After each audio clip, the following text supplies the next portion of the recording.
पुणी देखा धनुराशि भाई भाई मैंने धनुराशि 19 न 20 न 21 न से सब घात कौन घात जिनस ना घात बार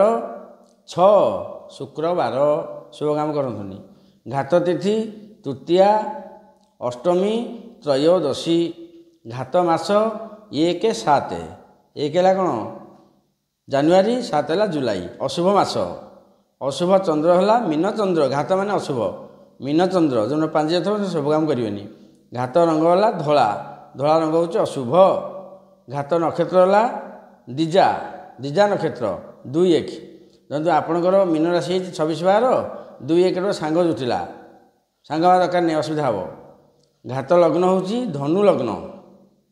जब धनु लग्न थो से आप घात लग्न यह बर्तमान को चिंता करी चलिए चलिए निश्चय विपद कम फल माने अशुभ फल पाइबे शुभ फल बहुत पाइबे देखा परवर्ती राशि।